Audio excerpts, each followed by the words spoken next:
face au chaos mondial. Par où commencer pour obtenir la paix? Voilà le thème que nous aborderons aujourd'hui à l'émission La Parole vivante.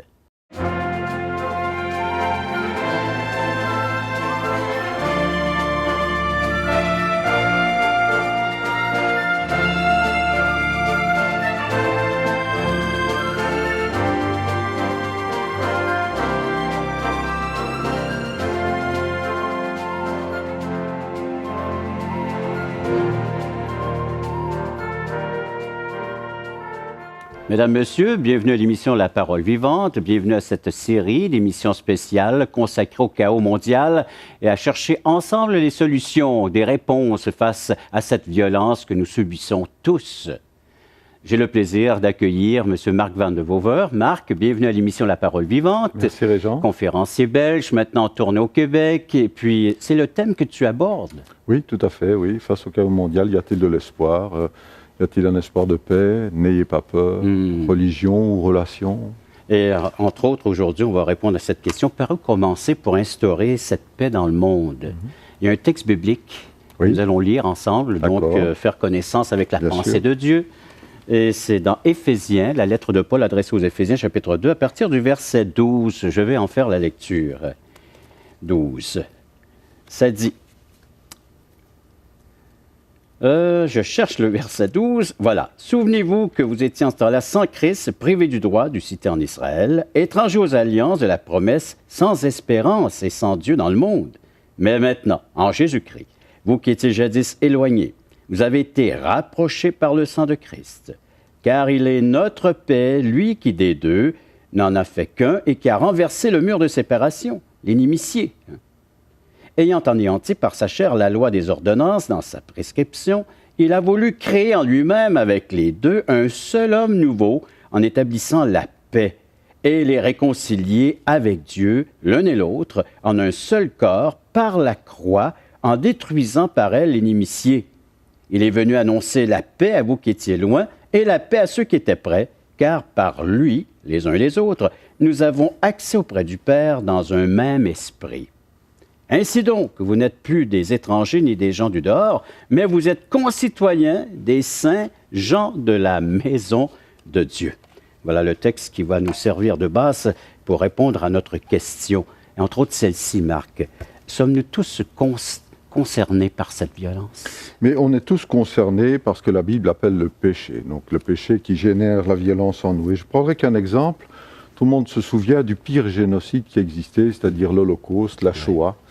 Eh bien, il faut bien se rappeler que ce génocide-là, il a pris naissance, il s'est produit dans un des pays les plus civilisés au monde, l'Allemagne, qui a produit des compositeurs, des poètes, des philosophes, des mathématiciens de génie. Hein. Et après l'Holocauste, évidemment, tout le monde a dit « plus jamais ça ». Et qu'est-ce qui s'est passé ? On a eu le génocide au Cambodge, on a eu l'épuration ethnique dans les Balkans, on a eu le génocide au Rwanda. Et ce qui est intéressant de constater, c'est que ces trois génocides qui sont passés après la Shoah se passent sur trois continents différents, concernent trois races différentes, mais il y a trois motifs différents pour ces génocides, mais il y a une même violence sauvage. Quel est le point commun entre les trois, Régent? C'est l'être humain, sa haine et sa barbarie. Alors nous sommes tous concernés justement parce que la Bible dit tous ont péché et sont privés de la gloire de Dieu, donc on est séparés de Dieu et on est privé de tout ce que Dieu a comme ressource à nous donner, son amour, sa joie, sa paix, sa bonté, etc. Donc ces conflits, ces guerres, cette violence que nous subissons, que nous voyons tous les jours se manifester, l'origine est un problème spirituel. Oui, l'origine est un problème spirituel. Comme on l'avait dit, on ne sait pas faire la paix avec ses semblables tant qu'on n'a pas fait la paix avec soi-même. On ne peut pas faire la paix avec soi-même tant qu'on n'a pas fait la paix avec Dieu. Alors donc, on commence à voir par où commencer pour voir la paix s'installer. Mais généralement, on cherche toujours la solution au problème chez les autres. Oui.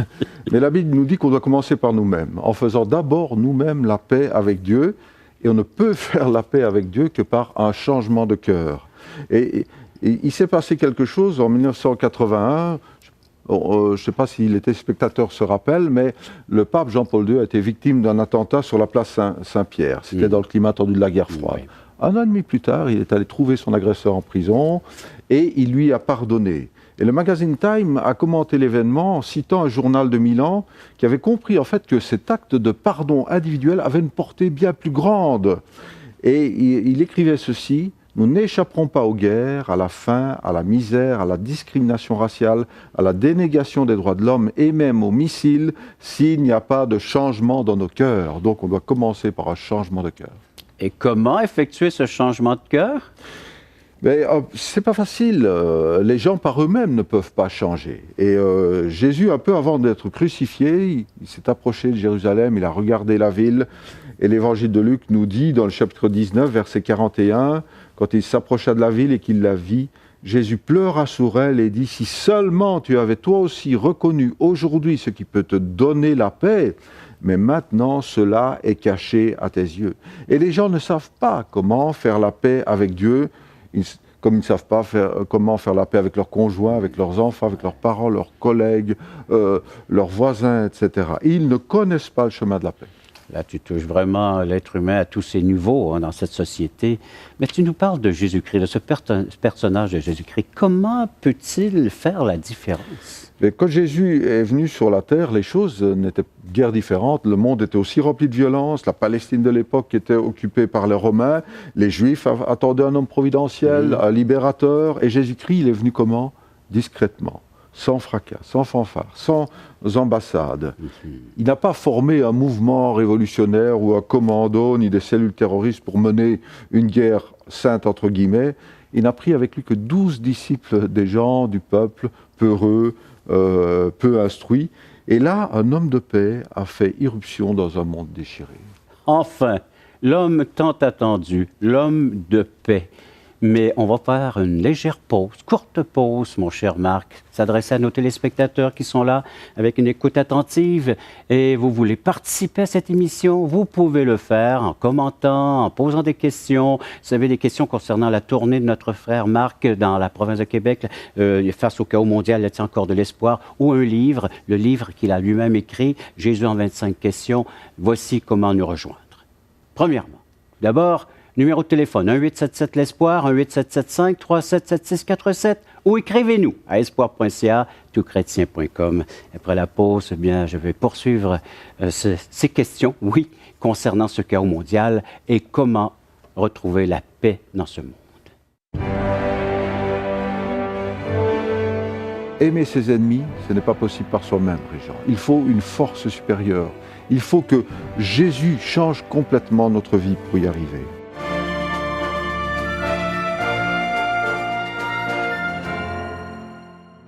Assistez à un merveilleux déjeuner de l'espoir dans votre région. Un invité vous racontera comment Dieu a transformé sa vie et comment son cœur, souffrant, a trouvé une joie indicible en développant une relation personnelle et intime avec Dieu et son Fils Jésus-Christ.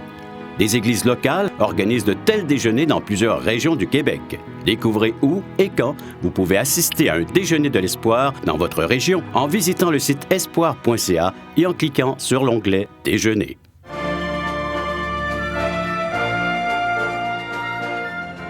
Face au chaos mondial, on cherche l'homme qui pourrait apporter la paix dans ce monde. Jésus, on parle de Jésus dans les Écritures et notre conférencier Marc nous parle de ce Jésus. N'est-il pas plus qu'un homme de paix?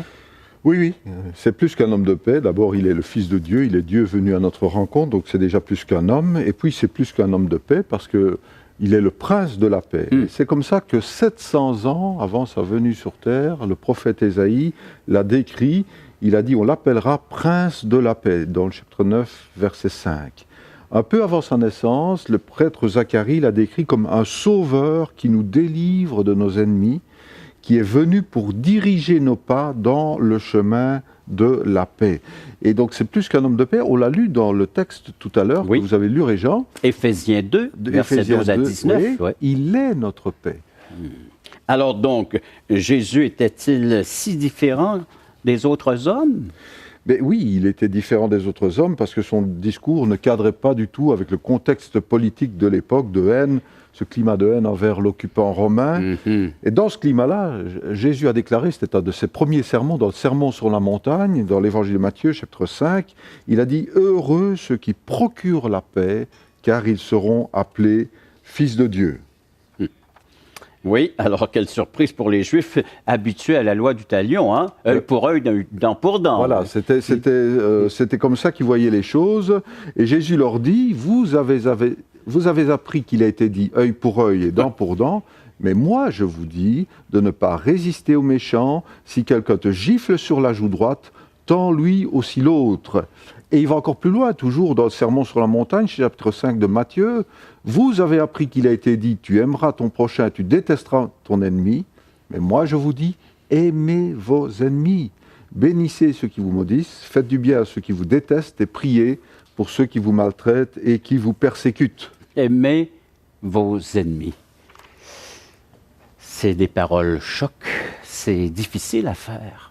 Oui, tout à fait. C'est très facile à dire, mais pour Jésus, non seulement il a dit, mais il a appliqué ce qu'il a dit, parce que lorsqu'il était cloué sur la croix, il a prié Dieu, son Père, il a prié pour ses bourreaux, et il a dit, Père, pardonne-leur parce qu'ils ne savent pas ce qu'ils font. C'est ça, aimer ses ennemis.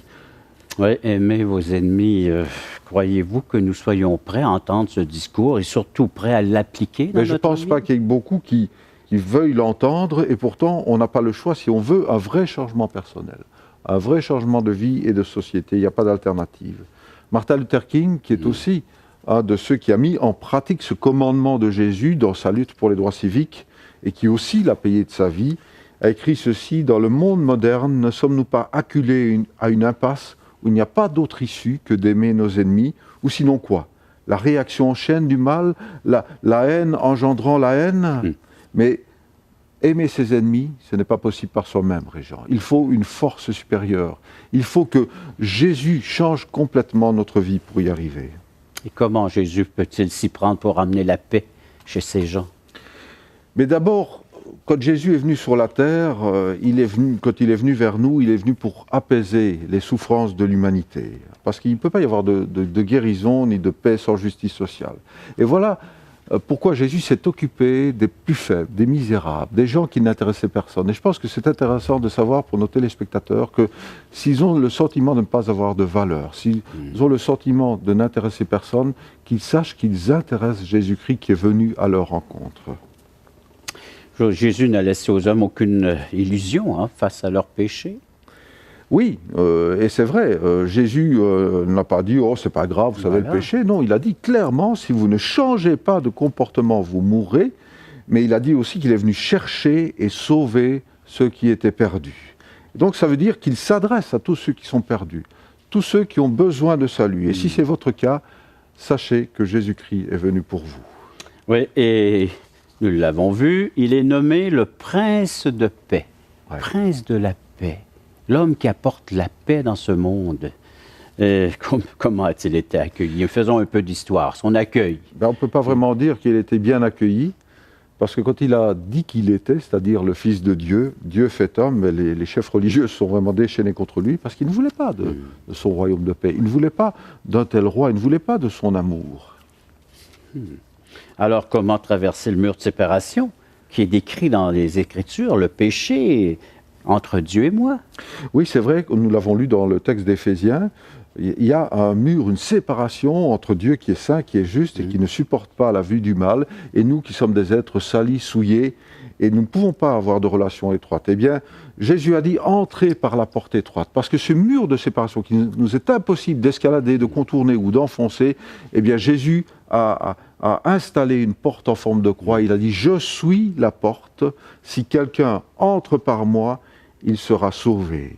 Jésus a dit qu'il est le seul chemin, qu'il est la porte, le seul chemin qui nous conduit à Dieu. Et c'est uniquement par lui que nous pouvons revenir vers Dieu, retrouver cette relation avec Dieu, traverser ce mur de séparation parce que Jésus-Christ l'a abattu pour nous. Un chemin unique, un accès unique, la personne et l'œuvre de Jésus-Christ.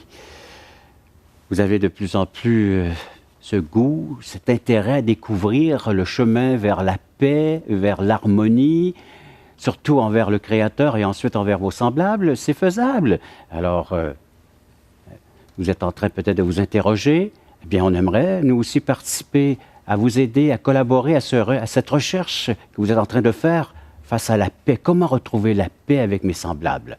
Appelez-nous, 1-877-l'Espoir, 1-877-537-7647, ou écrivez-nous. Prenez le temps là, sur votre ordinateur, votre portable, avec espoir.ca, toutchrétien.com.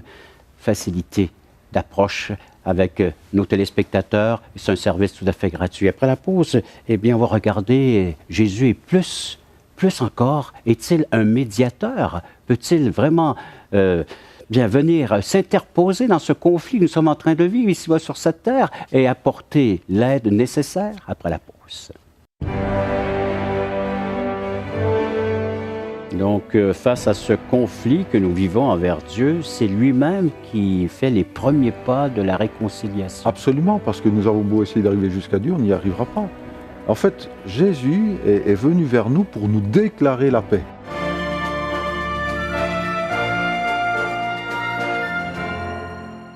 Voulez-vous combler le vide dans votre âme? Avez-vous soif d'une sérénité intérieure? La souffrance de votre cœur vous lasse-t-elle?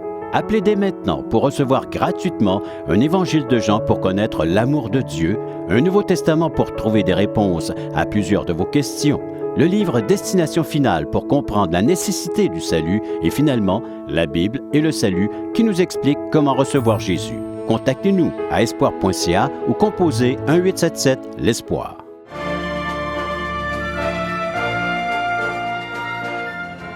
Comment la Bible décrit-elle bien l'intervention de Jésus dans le chaos mondial ou dans cette violence?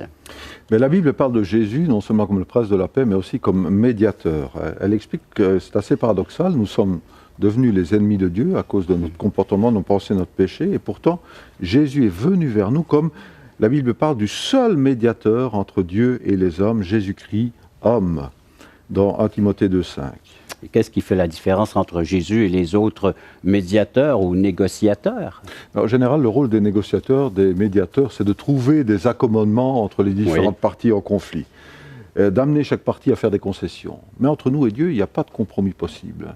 Il n'y a pas d'accommodement possible. On est pécheurs, on ne peut rien changer à cet état de fait, en tout cas par nous-mêmes. Dieu est juste et il est intransigeant avec le mal. Nous l'avons lu. Nous sommes par nature destinés à subir la colère de Dieu. C'est ce que nous dit Éphésiens 2,3. Mais heureusement, le verset ne s'arrête pas là.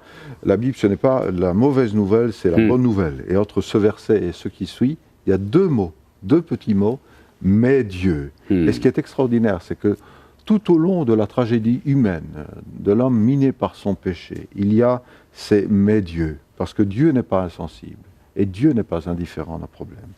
Et la Bible dit, dans la suite du texte d'Éphésiens 2, verset 5, « Mais Dieu est riche en compassion. À cause du grand amour dont il nous a aimés, nous qui étions morts en raison de nos fautes, il nous a rendus à la vie avec Christ. » Parce que nous sommes spirituellement morts et nous allons vers la mort éternelle si rien ne change dans notre vie. Nous sommes les ennemis de Dieu. Mais Dieu nous a aimés. Nous sommes morts spirituellement, nous allons mourir physiquement et éternellement, mais Dieu nous fait revivre en Jésus-Christ. Donc, face à ce conflit que nous vivons envers Dieu, c'est lui-même qui fait les premiers pas de la réconciliation. Absolument, parce que nous avons beau essayer d'arriver jusqu'à Dieu, on n'y arrivera pas. En fait, Jésus est venu vers nous pour nous déclarer la paix. Alors, il y a beaucoup de gens aujourd'hui qui déclarent la guerre, mais Jésus est venu nous déclarer la paix. En tant qu'ambassadeur? Oui, en tant qu'ambassadeur, mais aussi, vous savez, les ambassadeurs, ils ont une sorte d'armure virtuelle. Hein. Oui. Ils sont protégés par leur immunité diplomatique, mais Jésus, lui, il a renoncé à tous ses privilèges en tant que Dieu. Il n'est pas venu avec une escorte, une voiture blindée ou des gardes du corps. Il est Dieu, mais il n'a pas utilisé ses super pouvoirs dans son intérêt, pour se protéger ou pour s'épargner. Donc, ça nous remet vraiment face à cette venue de Jésus. Le pourquoi est-il venu sur cette terre? En fait, il est venu sur la terre dans un seul but. Il est venu offrir sa vie pour racheter la nôtre. La Bible dit, le châtiment, donc le châtiment que nous aurions dû subir à cause de notre péché, le châtiment qui nous donne la paix est tombé sur lui. Ésaïe 53. Elle dit encore, la Bible, dans Éphésiens 2, 14, nous l'avons lu, nous lui devons notre paix En livrant son corps à la mort, il a annulé les effets de ce qui faisait de nous des ennemis, c'est-à-dire la loi de Dieu qui nous condamne. Tous les commandements, nous avons transgressé des dizaines, des centaines, des milliers de fois. C'est l'acte d'accusation qui nous condamne. Et la justice de Dieu réclame la punition des coupables. C'est vrai que c'est peut-être dur à accepter, mais au moins c'est juste. Mais heureusement, il y a ce « mais Dieu ». Dieu est venu vers nous au travers de son Fils. Nous sommes les ennemis de Dieu. Jésus-Christ, le Fils de Dieu innocent, a accepté de mourir à notre place, de subir notre condamnation en mourant sur la croix. Et en fait, on peut prendre une image, on est un peu comme les otages du péché. Jésus a dit qu'il est venu donner sa vie en rançon pour nous. Donc en fait, il est lui-même, par sa mort sur la croix, la rançon qui permet que nous soyons libérés du péché, que nous puissions être pardonnés du péché. Pourquoi Jésus a-t-il fait cela? Pourquoi est-il venu jusqu'à porter notre péché, subir notre châtiment? Ça, c'est tellement inattendu, c'est tellement incompréhensible, et la Bible nous donne l'explication. C'est parce que Dieu nous aime, il n'y a pas d'autre explication que celle-là.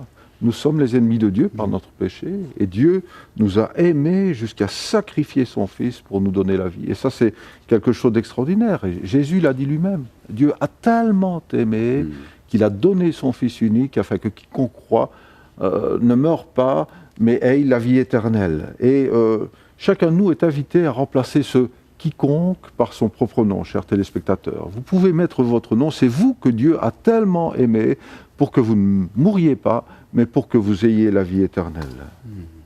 C'est exactement le texte qui, il y a 40 ans maintenant, est venu éveiller en moi cet amour de Dieu à mon égard, pour me réconcilier avec lui. Ce Jean 3,16 où on a mis, comme tu viens de faire avec les téléspectateurs, de placer notre nom, car Dieu a tant aimé Jean.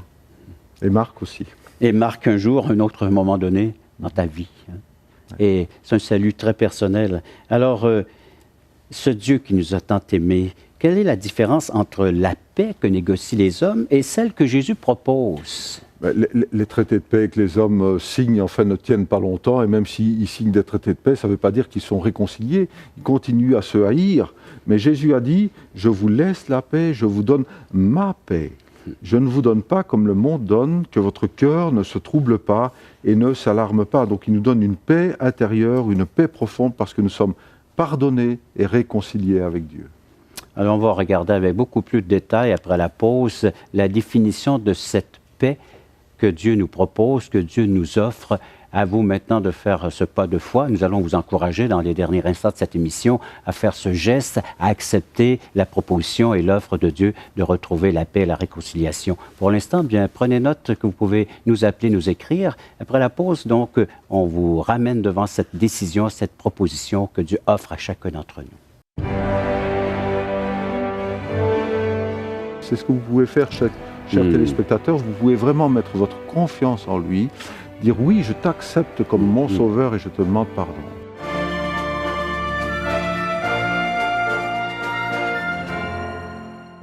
Espoirpourlecoeur.org aborde des problèmes que tous peuvent rencontrer un jour. Solitude, culpabilité, manipulation, rébellion et adultère. Chaque problème est clairement défini avec ses symptômes et ses caractéristiques. Des pistes de solutions sont données. Le but du site espoirpourlecoeur.org est d'encourager les chrétiens à s'entraider. Pour participer à l'une de nos conférences, consultez notre site espoirpourlecoeur.org.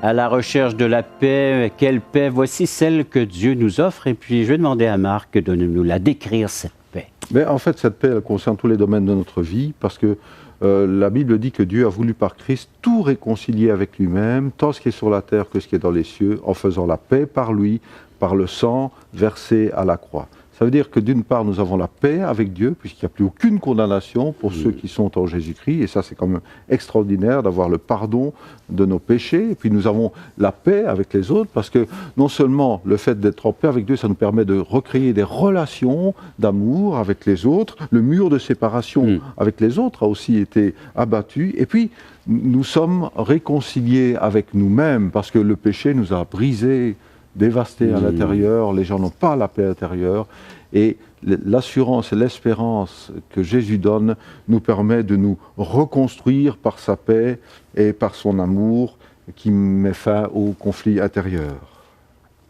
Alors donc, Dieu veut nous reconstruire, Jésus-Christ veut nous reconstruire ce que le péché a brisé. Seul Jésus a le pouvoir de reconstruire. Oui, tout à fait, parce qu'il est mort effectivement pour nous réconcilier avec Dieu. Et nous pouvons, nous aussi, connaître cette paix. Nous pouvons connaître l'amour de Dieu, le vivre en nous. Nous pouvons connaître cette réconciliation.